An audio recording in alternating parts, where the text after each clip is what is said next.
What's up, everybody? This is the Healing Kings podcast, and I'm your host, Drew Koss.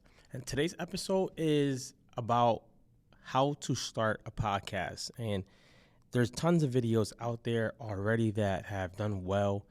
Why would I do this video? I'm asked this by some of my students, and I figured I'd tell the world also how to start a podcast, how to keep it going, how to grow it, and things like that. First, if this is an idea that you want to do, I'm going to say just do it. If you feel that it becomes too much, you can stop, or you can do some other things that I'll give you in the video. The first thing is starting a podcast. If you can do these steps before you start, it will make it a lot easier. The first step I would say is decide what you want your podcast to be about. Now, you can go super wide, you can go narrow. The approach is basically what you want. There's people who go wide so that they can cover a wide range of things, and there's people who go just super, super narrow. This is not a discussion on if we're going to niche down and things like that, but decide what you want it to be about. This podcast here is mainly about helping men, or talking about the things that go on inside of a man's head. How to start a podcast is something that goes on inside of a man's head and other people. So I'm a little wide at the moment with mine, but you can go narrow, you can go wide. So deciding what is this podcast going to be about. The second thing is, how often would you like an episode to go out / how long do you want it to be? One of my favorite podcasts is by Justin Sua. And man, his podcasts, they've impacted me greatly. And they're about 3 minutes and 30 seconds long. Right there. He comes out at least 2 times a week. And they're about 3 minutes and 30 seconds long, which is completely different from a podcaster who I'm learning from the podcast game by studying them. Joe Rogan, maybe about 2-3 hours. Or Andrew Huberman, 2-3 hours. Now, with that being said, one of the benefits of both is when you make shorter ones, probably can grab attention quicker for people who are new to you. Someone who's new to you is not going to listen to a 20-minute episode. So the shorter ones, you can grab attention. You can also post it on social media, and it's pretty hard to not do them unless you run out of topics. We'll talk about that later. You got somebody like Joe Rogan who's always interviewing, or he's going through some controversial topics, or someone even like David Shands. They're about an hour 20 or 2 hours long. They're interviewing people, so you can decide, how long do you want these episodes to be, but how many do you want to come out in a week? You can do once a week, you can do twice a week, you can do 3 times a week, you can do every day. It's a mixture. It's always going to be up to what you want and what your audience eventually likes. Something that I've seen David Shands do, he has like a big one that comes out usually on a Monday, and then throughout the week there's some shorter ones that come out, and usually they're shorter ones of that same longer ones. And then on Friday he does something where it's not called Free Game Fridays. I forgot what it's called, but Fridays he does a 5-minute episode. So podcasting is his full-time gig, so that works for him. If you are doing this part-time and you don't have a ton of time, maybe start off with once a week. But I would say don't go any less than once a week.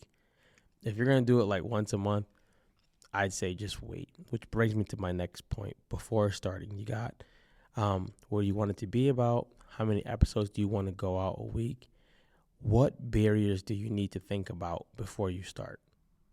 The simplest way to do it, honestly, is get a mic.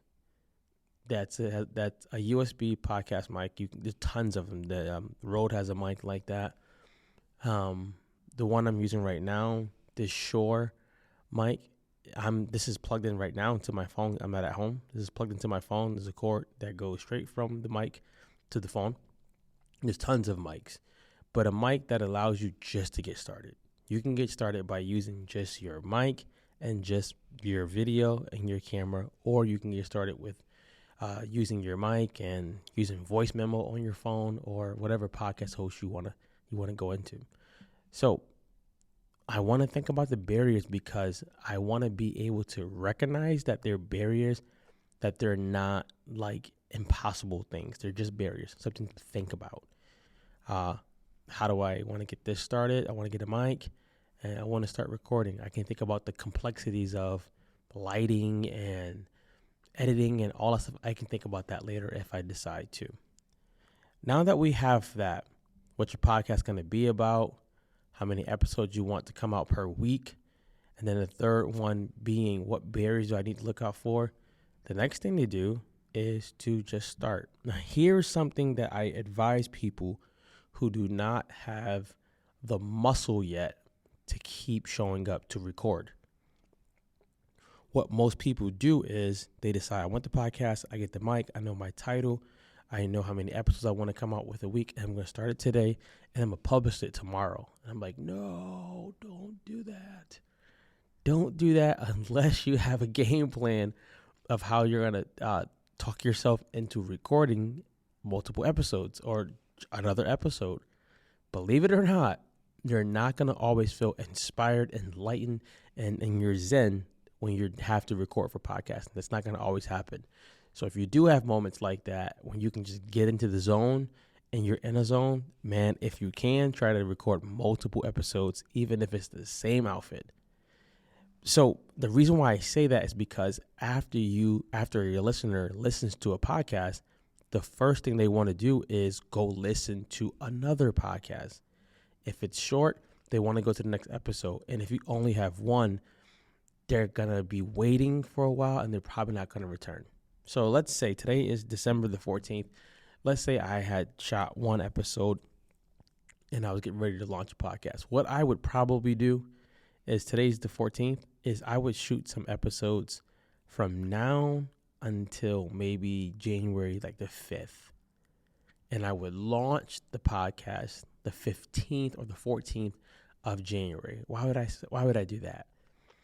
I want to build a good amount of episodes first so that when they do come, they have some more things to binge on.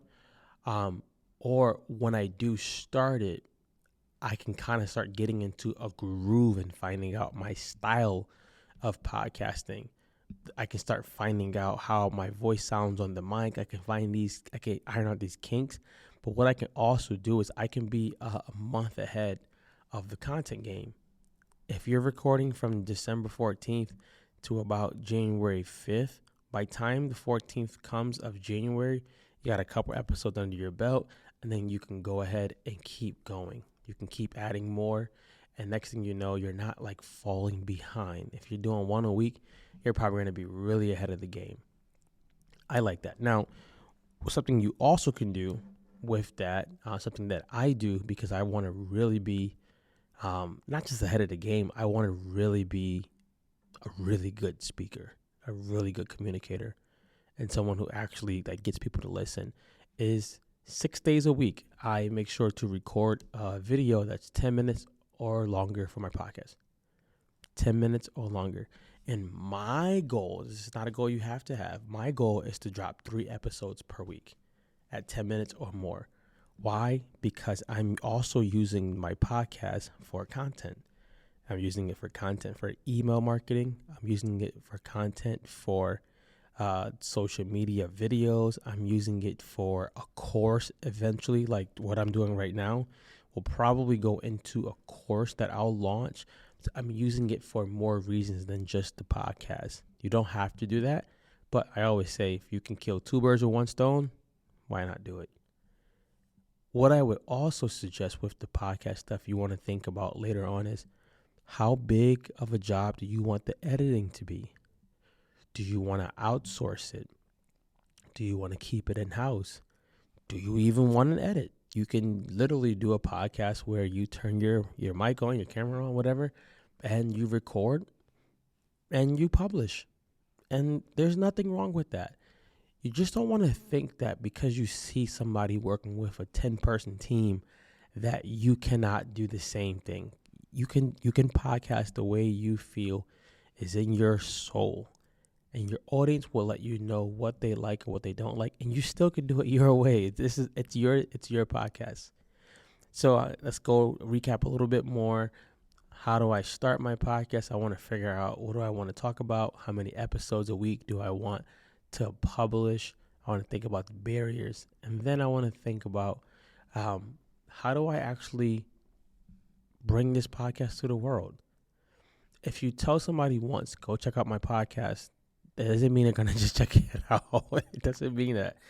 All you have to do is, something that I do is I take shorter clips from that longer podcast, and I use that as clickbait. I share a snippet of a subject or a snippet of what I'm talking about. I share that on social media and ask people to go ahead and subscribe to it and watch the video. But the main thing about starting is just thinking, why do I want to do this? Is it for fun? You can do it if it's for fun. If it's for a hobby, you can do it if it's for a hobby. Is it for put a part of my marketing strategy? I definitely say that's a really good one. And then I want to also think about, what can I do when I feel myself getting ready to burn out? This is why we have a lot of those pre-recorded videos, so that if you do hit a place where you're burning out, you already have some stuff that you can publish. With all that being said,